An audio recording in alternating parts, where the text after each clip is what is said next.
386강에서 보수주의와 진보주의에 대해서 얘기를 했습니다.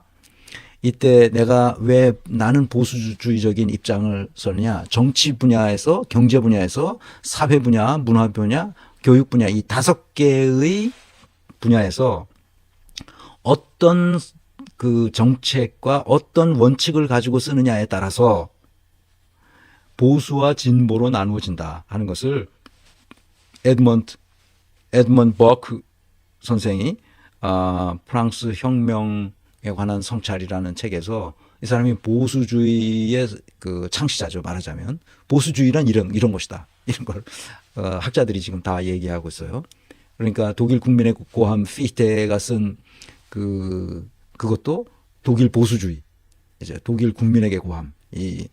그때 나폴레옹 전쟁에서 프로이센이 완전히 깨지고 나서 패배하고 나서 이게 실망해 있는 독일 국민을 향하여 그 독일 국민의 고함이라는 열 몇 편의 그 연설을 하는데 그 연설문을 묶어놓은 것이 이 책인데 감동적이죠. 뭘 해야 된다? 교육을 바꿔야 된다. 교육이 문제다.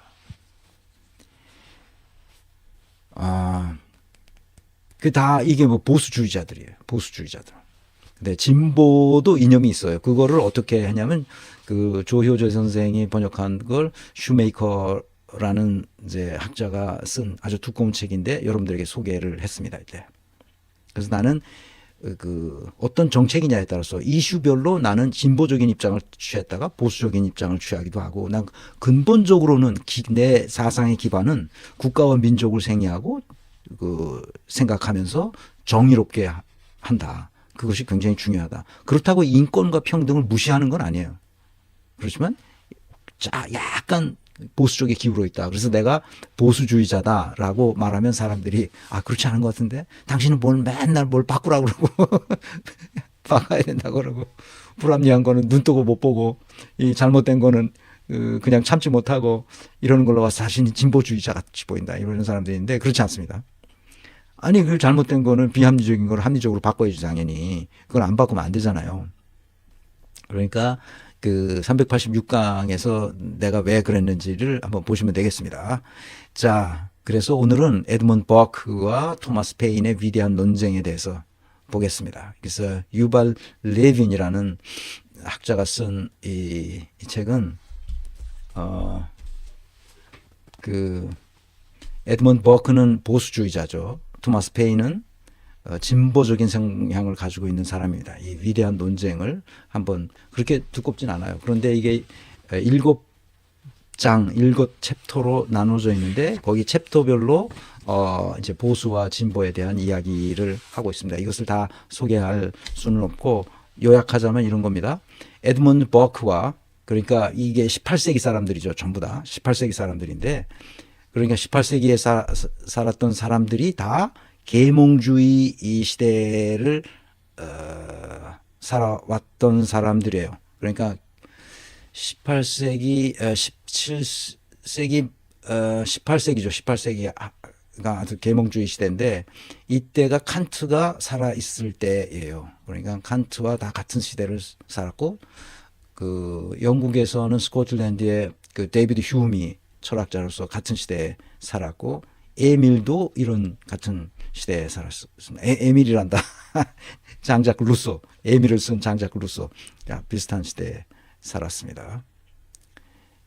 그러니까 이 사람들의 주장은 뭐냐? 이 보수주의자이면서 이 토마스 페인은 같은 동시대의 진보주의자의 선구자라고 말할 수 있습니다. 보수주의 창시자와 진보주의 선구자들인데 이 사람들이 핵심 사상을 3가지로 정리해보면 아주 크게 대별되는 게 이겁니다. 왜 보수주의자냐?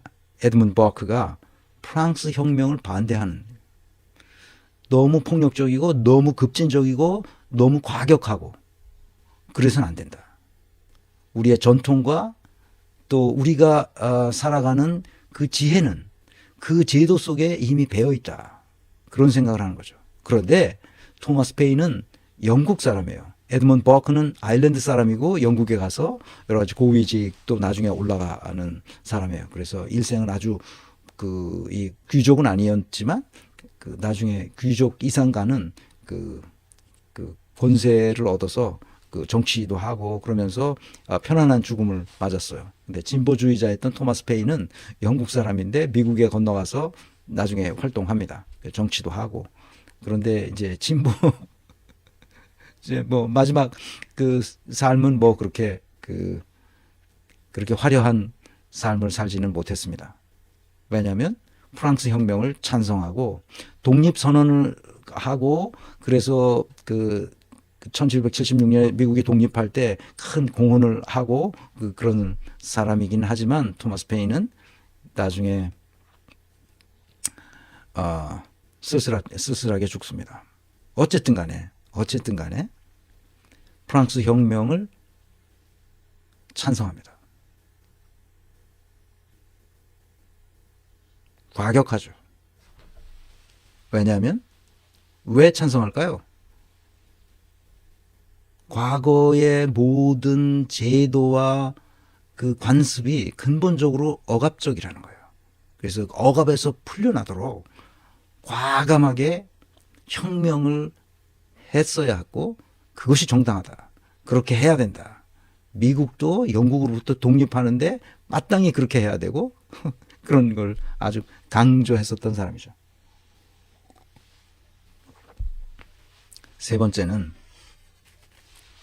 두 번째는 그래서 질서와 안정 속에서 점진적으로 변화를 추구해야지 급진적으로 해서는 안 된다. 근데 토마스 페인은 자유와 평등을 위해서는 급진적 변화가 필요하다. 이런 주장을 합니다.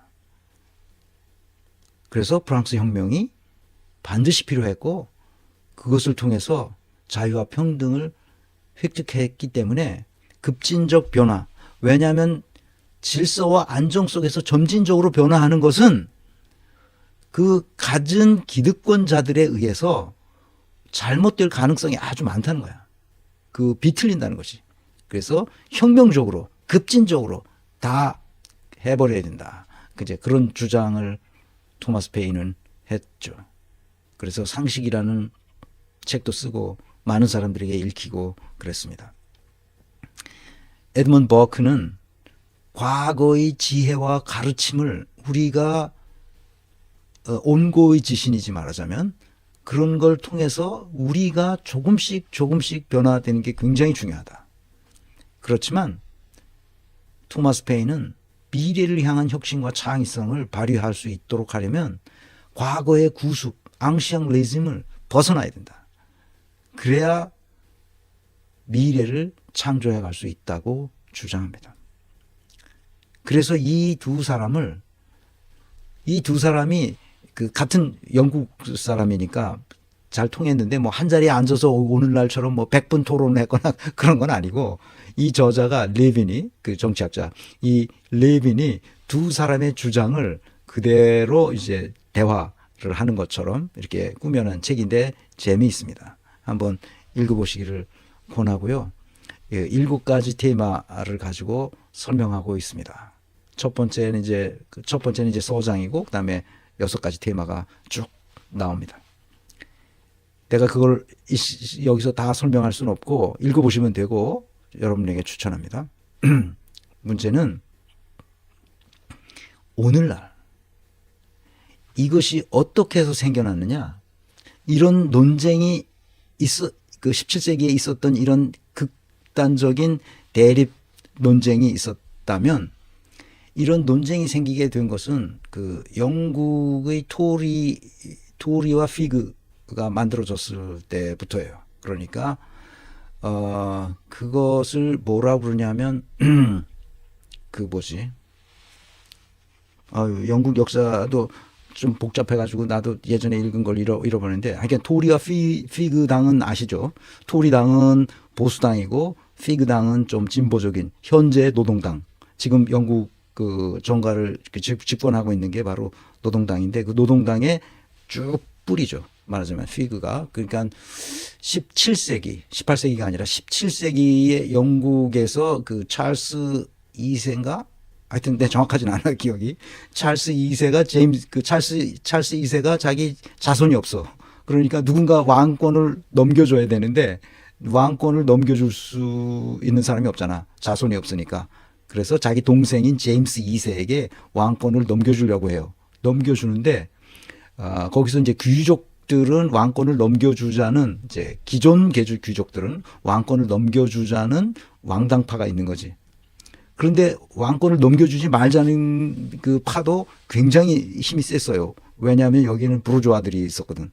그러니까 부르주아라는 건 평민인데 굉장히 돈을 많이 벌어서 힘을 가지고 있었던 부르주아 계급들이 있었단 말이야. 그러니까 이 부르주아 계급들은 그걸 반대했던 거예요. 왜냐하면 제임스 2세는 카톨릭 신자였거든. 카톨릭 신자가 다시 집권하면 독재적인 전제 군주가 되니까 절대로 그건 용납할 수 없다. 이래가지고선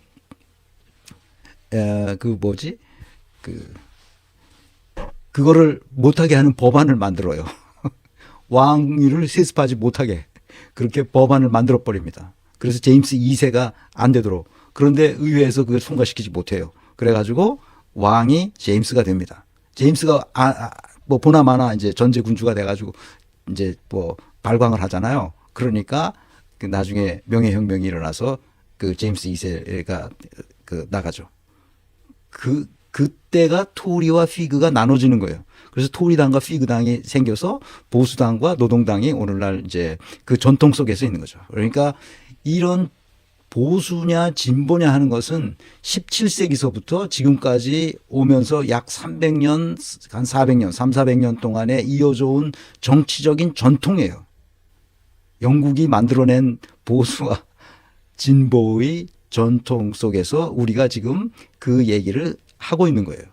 근데 그걸 왜 하지 우리가? 왜 보수냐 진보냐 이런 걸 따지지? 나는 내가 질문하는 거 그런 거예요. 왜 보수인지 진보인지 따지냐고. 국민이 원하는 게 뭔지를 보면 알잖아. 근데 그 정책을 쓰면 되지. 윤석열을 지지하고 윤석열을 옹이했던 이 세력은 정치판에서 앞으로 살아남지 못할 겁니다. 분명하게 얘기할 수 있어요. 윤상현 정치판에 얼씬도 못할 겁니다. 추경호 이놈도 마찬가지예요. 권성동 정치판에서 사라지게 될 겁니다. 사람이 아니잖아, 사람이. 계엄을 지지하고 내란을 선동하는 놈들을 어떻게 정치를 한다고 말할 수가 있어요? 이 21세기에. 나는 그래서 그러면 유럽인들은 어떻게 하나? 나는 뭐 독일을 연구하고 그러니까